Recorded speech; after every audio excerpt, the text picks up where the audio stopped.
Hey everyone, it's Jason. We have another Marvel United video. This is Enter the Spider-Verse.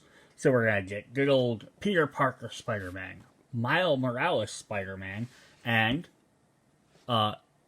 Gwen Stacy. And now what do we call her? Is she Spider-Woman, like she's known in her home galaxy, or reality? Or do we call her Ghost Spider, which is what she's referred to in the Marvel universe, regular universe, or do you call her Spider-Gwen like everybody else does? Then we got Green Goblin.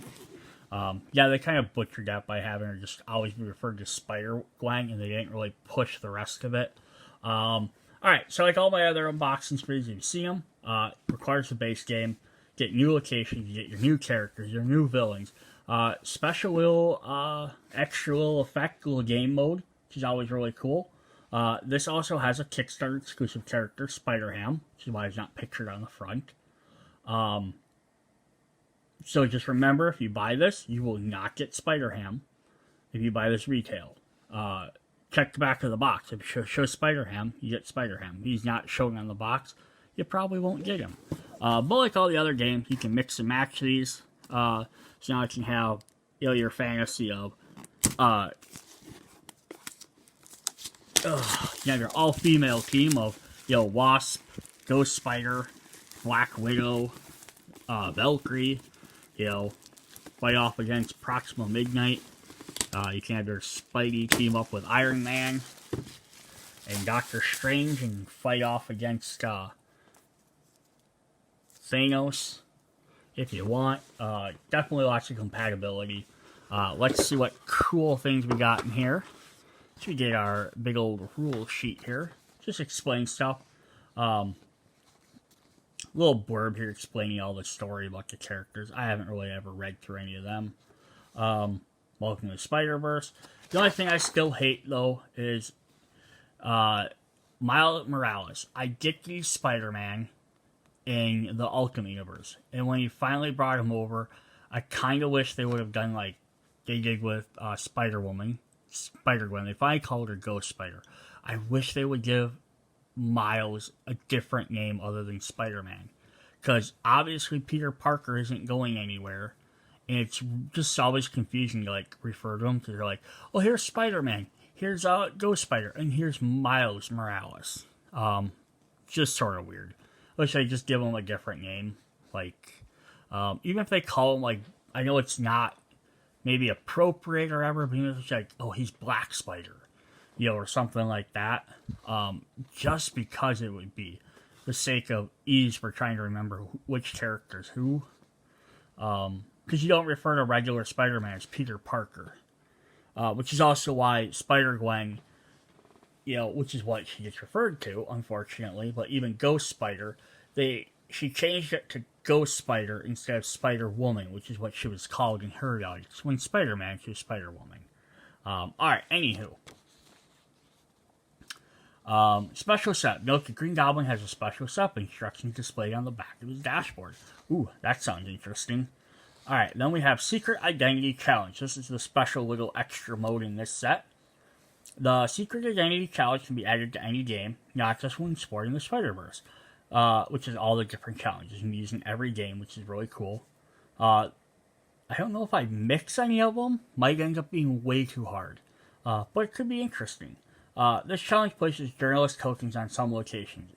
Always watching heroes' actions. You spend actions to move them out of the way, but you keep engaging heroes or fights when they're around. You'll eventually be exposed, which could severely hinder you for a while. During setup, place journalist tokens on each location adjacent to the hero's starting location, and other journalist tokens in the villain's starting location. Oh, and another journalist token on the villains. So put them in everywhere that the heroes are not. When a hero in a location with a journalist token performs any action other than move, including special effects, the hero gets one exposure token. Locations end of turn effects don't count. A hero can only get a maximum of one exposure token per turn. During their turn, a hero can use heroic actions to move any journalist tokens to an adjacent location. That hero doesn't need to be in the same location as them. Keep in mind that moving a journalist from a location will get you an exposure token. Oh, that's kind of mean. Yeah, so trying to get them out of the way costs you points. As soon as you accumulate 3 exposure tokens, that hero's secret identity becomes public. Having their secret identity exposed has 2 effects on a hero. That hero immediately takes 1 damage. On their next turn, the hero must play their hero card face down on the storyline. The card has no effects, but they still benefit from the symbols in the previous card line. Once their hero identity is exposed, they no longer gain exposure tokens. Okay, so they get 3, it hits them once, it hurts them for a turn, and then boom, they're back to normal. Alright, so it sucks, but it happens. So, these are your 3 exposure tokens, I'm guessing. And these are all your journalist ones? That makes sense. Oh, it's probably only 3 journalist tokens. Yeah, 3 journalists are the yellow ones, and the other 12 are exposure.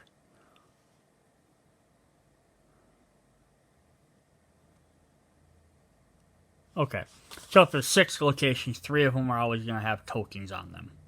Easily enough. And assuming each hero is in a different location, they're assuming you're playing a 4-player game. It'd be 3 spots will have heroes, and then 1 will have a villain. So the other 3 that don't have heroes and the 1 that has the villain will have the tokens on them. Gotcha. Alright, let's see what else we got in the box here. We have Enter the Spider-Verse. Some locations.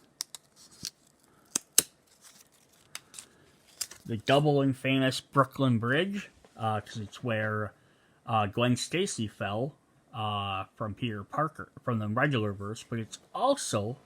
I believe where Gwen Stacy almost lost Peter Parker, but she did save him in this Ghost Spider's world. So Brooklyn Bridge. You may add 1 civilian to any location, then rescue 1 from this location. So moving them, essentially.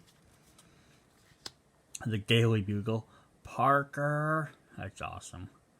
Reveal the top card of the Master Plan deck. You may place it on the bottom. Well, that's nice. It's a neat effect. Osborne Laboratories, you may gain 1 fight token. Oscorp Tower, you may gain 1 move token. Queens, if you have 1 or 2 cards in your hand, you may draw 1 card. Midtown High School, you may gain 1 hero or heroic token. Alright, those are some neat effects. I mean, we've seen some of them before, but gaining the tokens thing's always fun. Here we have good old Norman Osborn and Green Goblin. You may not place threat cards and tokens on locations. Okay, do not place threat cards and tokens on the locations. Keep the cards face down. Keep the cards in a face down threat deck and the threat tokens in a side pool. Okay, so he doesn't play threats. Interesting. We'll have to see what they do.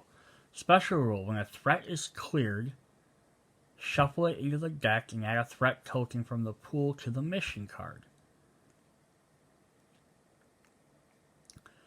Green Goblin can't be damaged. There are any civilians on this dashboard. If you are using his location, if you are in his location, you can use 2 heroes to rescue a civilian.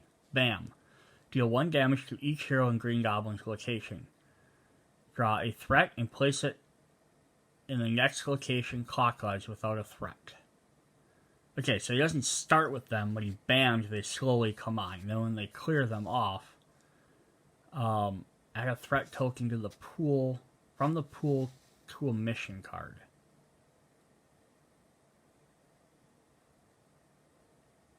Okay.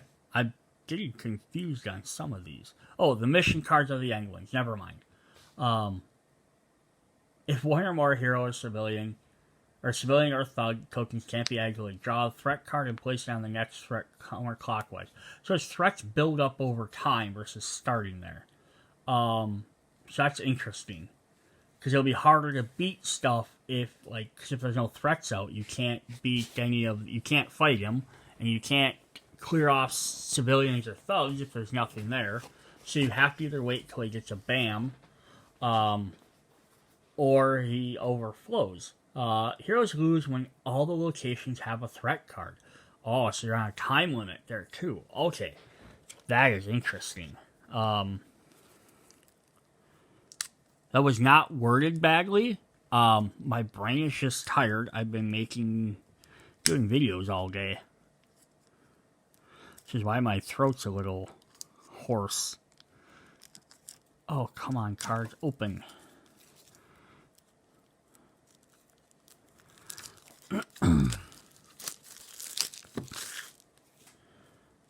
Alright, who do we have this time? Of course, we have Kickstarter exclusive Spider-Ham, Peter Parker. Ultimate Spider-Man, Miles Morales. Ghost Spider, Gwen Stacy. And our friendly hood neighbor Spider-Man, Peter Parker. And we have some threats from Green Goblin. And we have one challenge card. So the challenge card just explains how the secret identities work. Drop that back in there. Let's take a look at good old Green Goblin. He's riding on his glider, smoke effect. He's got his bag, pumpkin bomb. Love it. The stitching on the hat. I love it. Alright, what are his threats that we have to worry about when they finally do appear? Corporate thugs. When this threat is placed, add thugs to the location. Each thug in this location requires 2 damage to be defeated.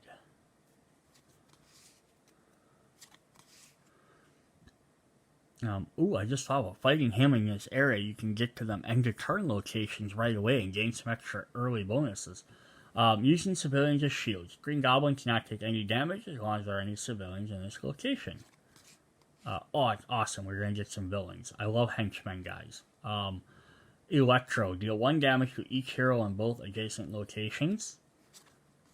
We got Craven.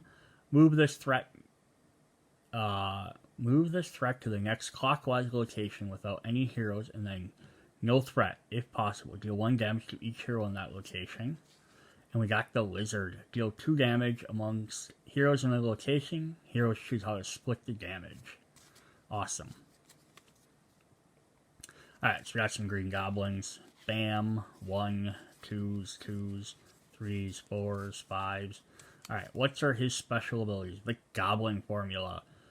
As long as this card is in the face-up in the storyline, Green Goblin has 1 extra health and deals 1 extra damage with his Bam. Oh boy.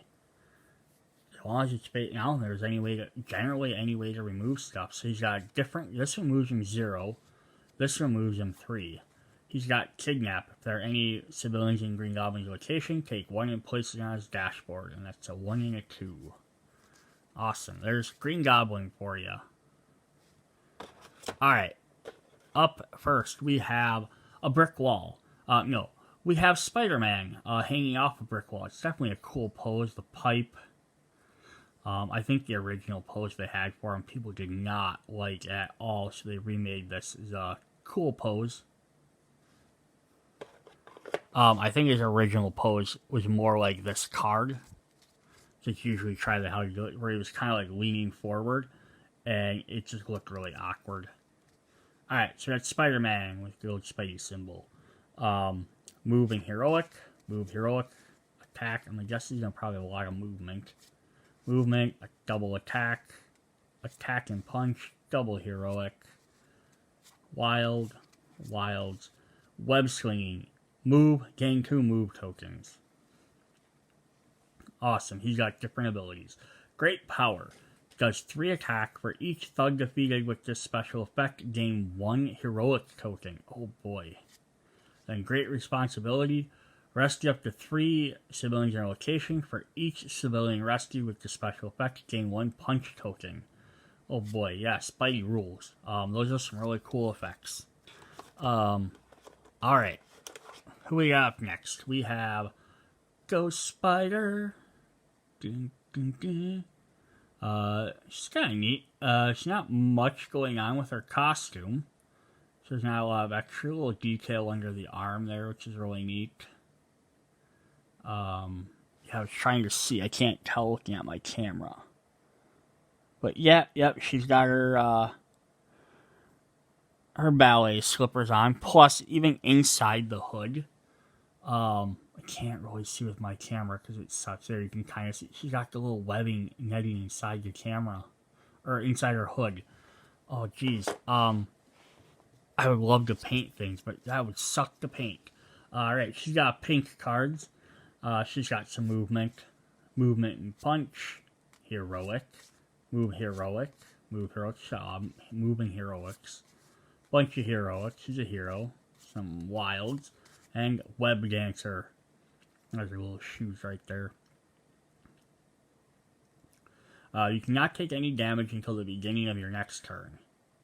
Okay, I don't mind those effects, but that's so random because lots of times you don't take damage unless you happen to be standing on a spot with another villain or a henchman. So they're alright. So I have 2 threat cards in play. Okay, that could be helpful. If you need to get closer to a certain one. And acrobatic fighting. Defeat all thugs in your location. Nice. Alright, up next we have Ultimate Spidey. Miles Morales. His head's kind of weird. There's like a gap there. I don't think I've seen that in any of the other ones. Otherwise, he's alright. Like, I mean, just looking at him, there's no way of really telling, without being painted, he's any different than regular Spider-Man. I mean, I know his costume is different, but it's not so different. Alright, he's got the black spider face there, black and red. He's got some movement, some attack, a bunch more attacks. I think Spidey was more movement. Ghost Spider was more heroics, and I think Miles is going to be more attacking stuff. Yeah, move, attack, some heroics, wilds, and invisibility. You cannot take any damage to the beginning of your next turn. Venom Strike. Deal 2 damage against 2 attacks against a single enemy in your location. And web. If you're in the same location as the villain, delay the next villain turn by 1 card. Oh, dude, that rocks. Plus it's a wild card. That is cool. Alright, and then the final one we have is Spider-Ham.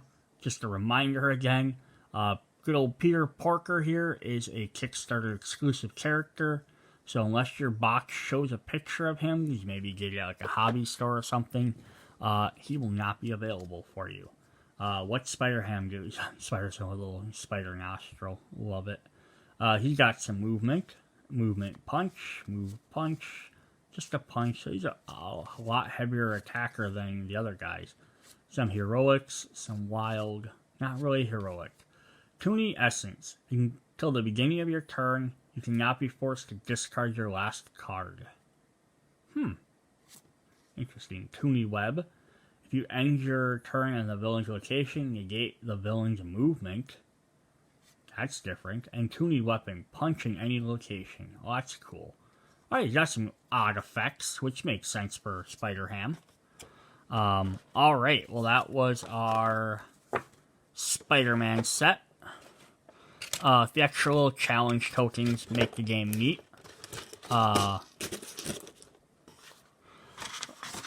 Sorry, just trying to get the box and everything out of the way. Alright, so that was Enter the Spider-Verse. Definitely some interesting characters.